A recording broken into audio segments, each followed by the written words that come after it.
Olá, boa tarde, boa noite, bom dia. Eu estou compartilhando esse vídeo hoje para mostrar um pouco da minha carreira acadêmica e trazer uma discussão sobre a importância da construção do conhecimento no processo de evolução da humanidade, evolução no âmbito pessoal. Eu vou intitular esse vídeo como uma síntese de um percurso acadêmico. Uma síntese de um percurso acadêmico. Porque em tempos de inteligência artificial e muitas informações falsas, o conhecimento parece que é algo acessório e que pode ser comprado a qualquer tempo e em qualquer momento, e não é bem assim. A construção do conhecimento é algo bastante trabalhoso, que exige muita dedicação, né, muita pesquisa, no meu caso acadêmico. Estou muito feliz hoje, porque neste ano de 2026, eu encerro mais um ciclo da minha vida acadêmica. Recebi da Universidade de São Paulo meu atestado de conclusão, que inclusive eu já enquadrei direitinho para colocar na parede. Então, 2023 a 2026, eu encerrei a terceira fase da minha pesquisa de pós-doutorado, que começa lá em 2015. Depois eu vou passar por essas pesquisas para mostrar que o conhecimento, primeiro, ele não termina, ele não tem fim. O conhecimento se renova, o conhecimento se transforma o tempo todo. Esta pesquisa, o processo de metáforas equativas audiodescritas por cegos congênitos e o mapeamento por fMRI, tinha como proposta entender como o cego congênito, ou seja, aquele que nasce cego e não tem referências visuais, não constrói um repertório imagético, como é que ele interpreta as metáforas, né? E como é que esse processo se dá? E para isso a ferramenta de apoio é a ressonância magnética funcional. A minha supervisora, a professora doutora Maria Célia Lima Hernandes, da FEFELESH, a quem eu devo muito em relação a acreditar no meu trabalho, na minha proposta. Então, este é o terceiro momento da minha pesquisa que encerra esse ciclo acadêmico em relação à questão de uma pesquisa mais prolongada. Mas o processo do pós-doutorado, ele começa, no meu caso específico, em 2015. 2015 foi quando eu cheguei na USP e desenvolvi com a professora Maria Célia Lima Hernandes também a primeira fase dessa pesquisa, que foi de 2015 a 2017.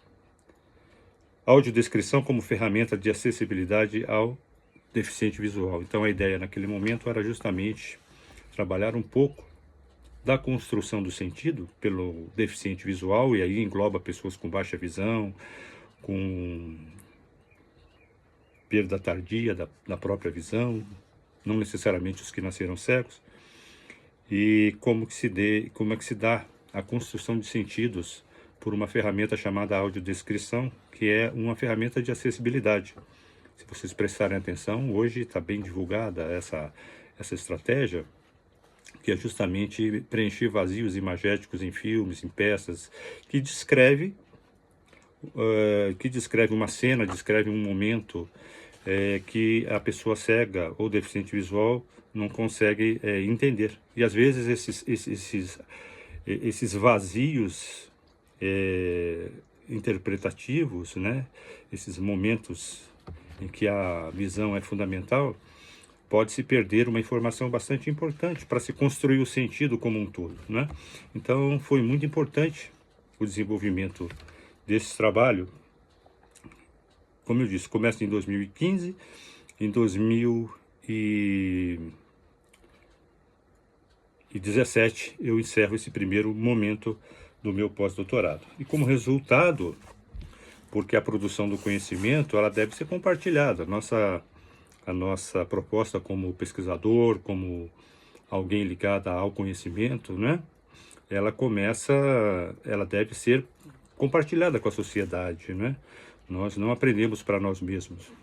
Então, partindo desse trabalho no primeiro momento do meu pós-doutorado, eu publiquei este livro pela Amazon, Deficiência Visual e Modalização, Construído de Sentidos em Eventos Audiodescritos.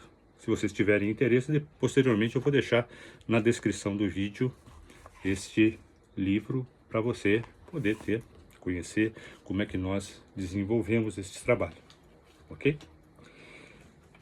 Retomando então esse percurso da pesquisa, no ano de 2017, que seria o segundo momento, eu fui convidado pelo professor Dr. Said Ramayana Rabbani, então diretor do Laboratório de Ressonância Magnética do Instituto de Física da USP, para também continuar o desenvolvimento da pesquisa naquele âmbito.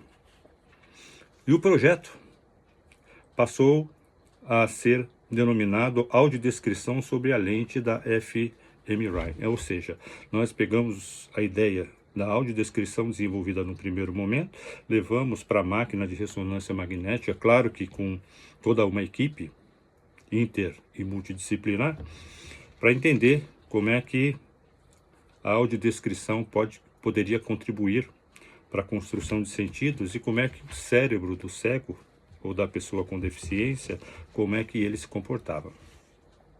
Infelizmente, naquele momento, a nossa pesquisa, em algum momento, foi prejudicada porque, com a chegada da pandemia, as pesquisas presenciais ficaram praticamente impossíveis de serem feitas. Mas, de qualquer maneira, nós conseguimos terminar esse trabalho, essa etapa, e, a partir daí, nós nos preparamos, então, para esse terceiro momento, que foi aquela referência que eu fiz na abertura deste vídeo. Então, mais uma vez, eu retomo o que eu havia dito inicialmente, que a construção do sentido, do sentido ou do conhecimento, melhor dizendo, ela é fruto de um processo de caminhar, um processo de investigar, um momento de insights que se tem para desenvolver essa pesquisa.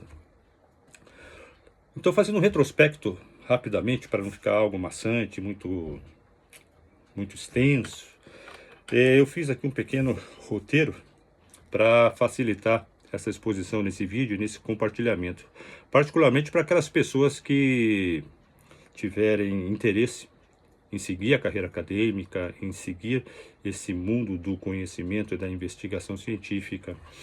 No ano de 1996, eu iniciei o meu mestrado na Pontifícia Universidade Católica, onde eu também me graduei na área de letras e na área de literatura e língua portuguesa.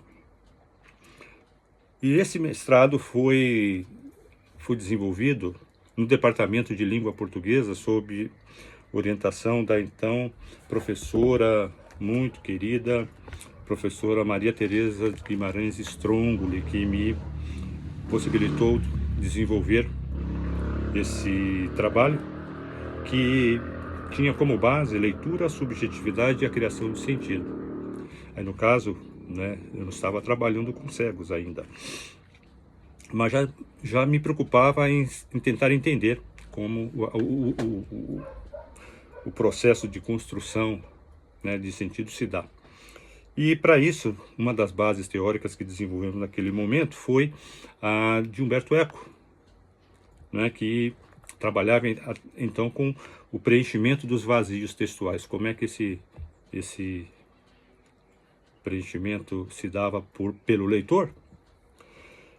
E foi muito interessante porque abriu as portas desse percurso que hoje, no ano de 2026, eu termino, né? Então, Essa aqui é a dissertação, resultado desse trabalho lá em 1996.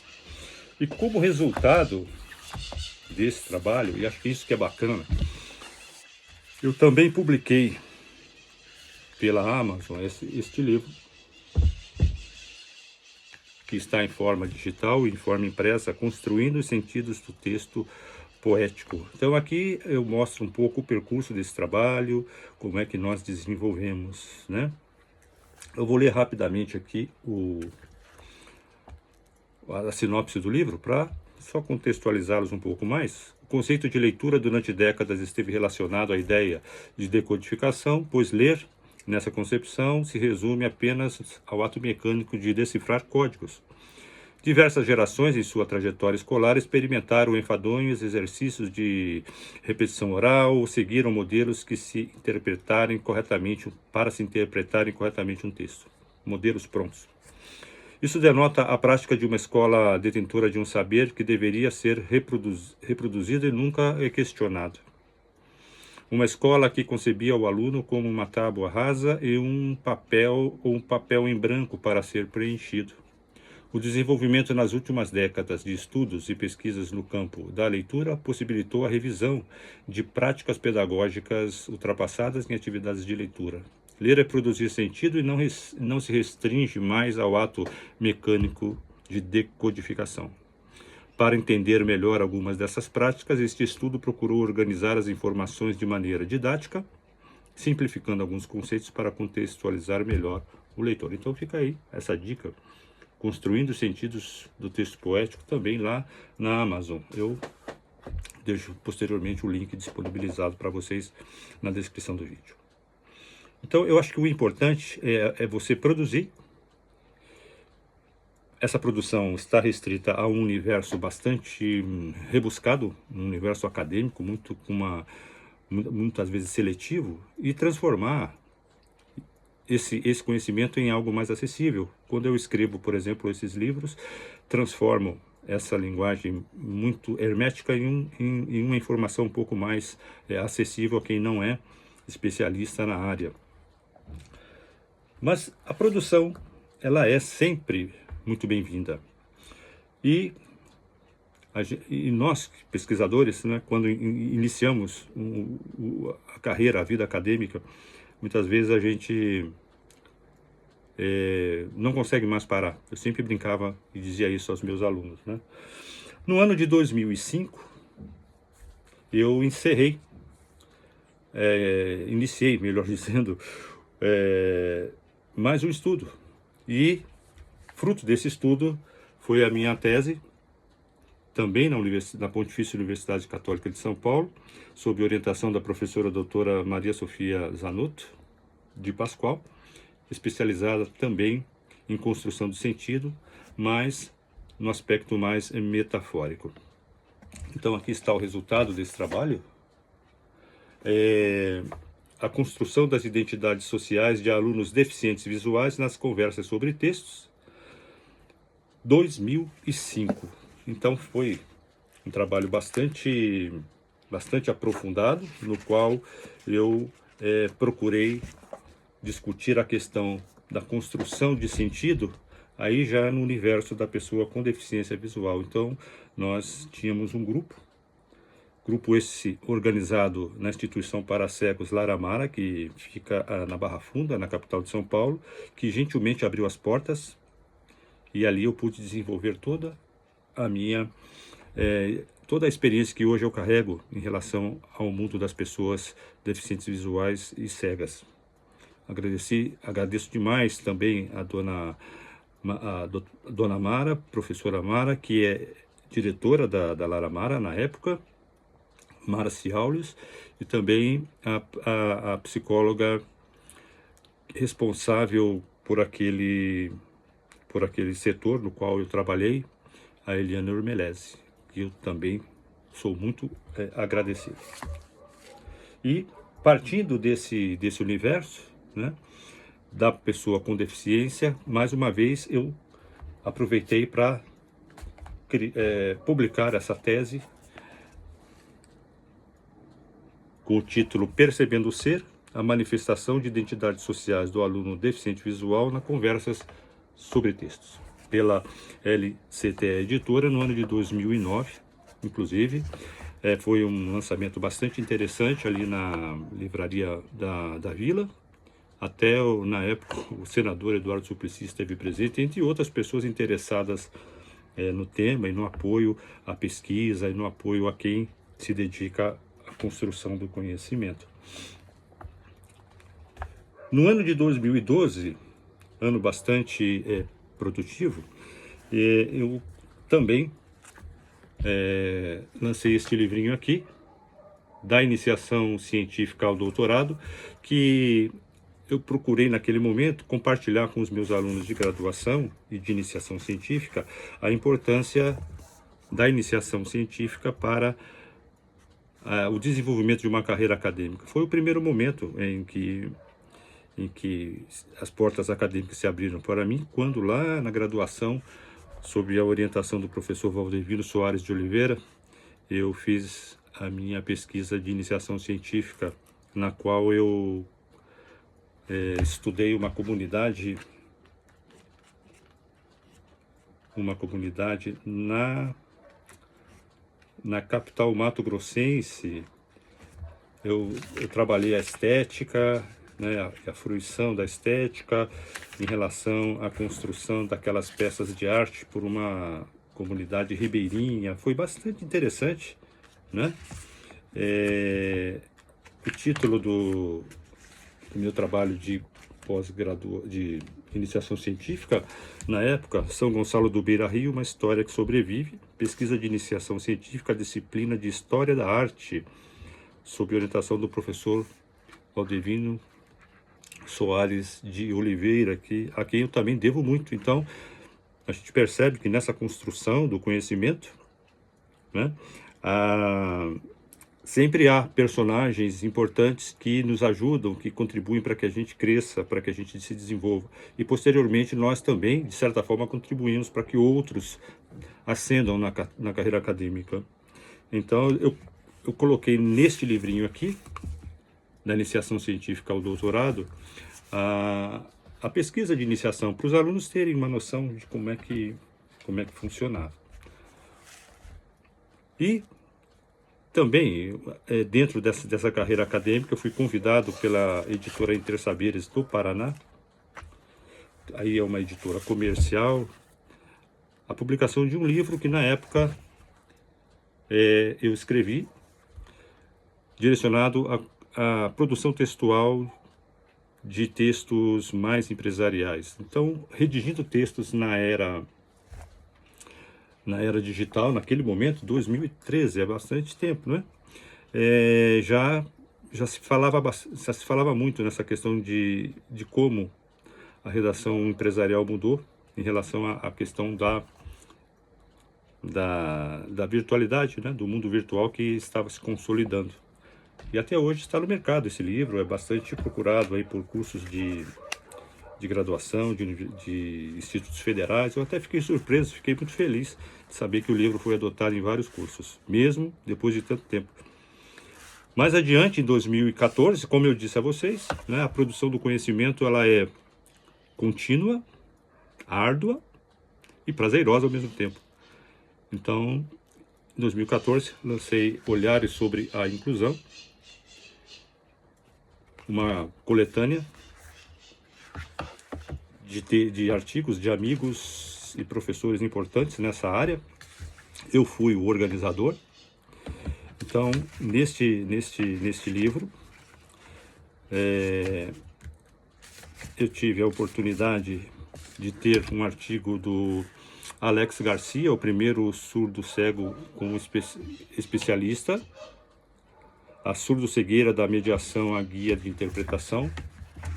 Ele participou desse livro, né? Depois eu tive a oportunidade de ter outros especialistas na área da inclusão que participaram do livro também. É um livro que está à disposição, posso deixar à disposição de vocês. Então, basicamente, era isso que eu queria partilhar com vocês. A respeito do término desse ciclo, eu também já tenho um projeto de livro que em breve espero poder compartilhar com vocês. O Olhar da Pele. O Olhar da Pele é uma ideia